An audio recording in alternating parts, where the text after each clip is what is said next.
probably in the vicinity of the hundreds, but it's been really good. I mean, it's been a very energetic audience, so that's been a fantastic opportunity.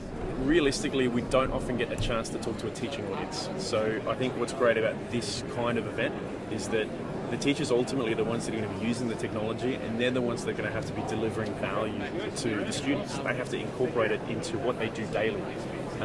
Also, realistically, we've seen a shift to the fact that they are now the decision makers.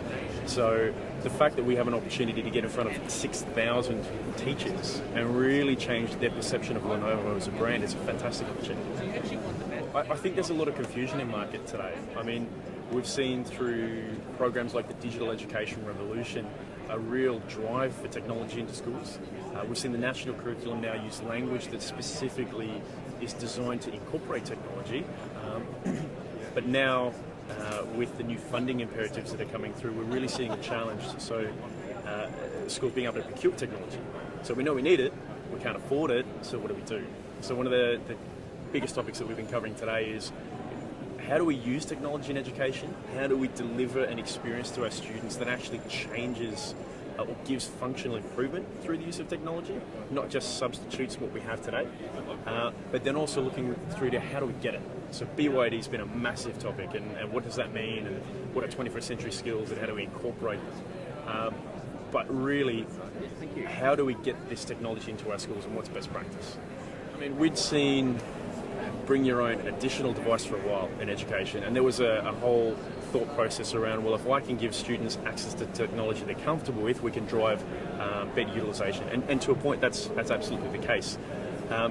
The problem we have with true BYOD, and this is what we talk to schools about, is it's really hard today to have a teacher deliver something that's meaningful with the professional development that we have on hand.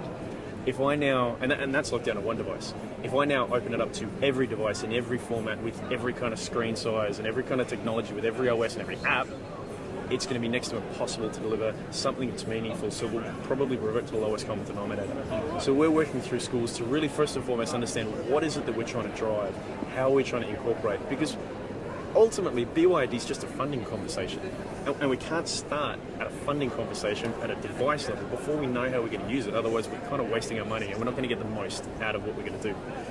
So it's taking a step back and framing the conversation largely around how we're going to use it, how we're going to incorporate it, and then understanding does it make sense to open it up if web is our primary platform, or does it make more sense to really try and suggest models, almost choose your own device or bring your own designated device, which would say more, here are the minimum criteria that we need and these are what we recommend to use, as opposed to bring anything in. There are technologies that are used in every aspect of teaching. So if you're talking about PE and the way that we can visualize motion or motor function, from a maths perspective, we're seeing stylus utilization, but active digitized stylus really taking off. Applications like OneNote. I don't know if you've ever tried to type a formula with a keyboard, it's really tough. The idea of actually being able to write that and do it in a natural format is really good. Outside of that, when we start thinking about additional language application, so if I'm going to be writing a Chinese character, the ability to have a pressure sensitive pen that enables me to really work on inflection points in the character stroke rather than just on or off. Also coming back to pedagogical application and the way we write being correct to the natural way that we would teach kids to write. But really it's always changing. I mean, we're seeing advances in HTML5 and we're seeing the ability for now web to deliver an application experience that would be on par with any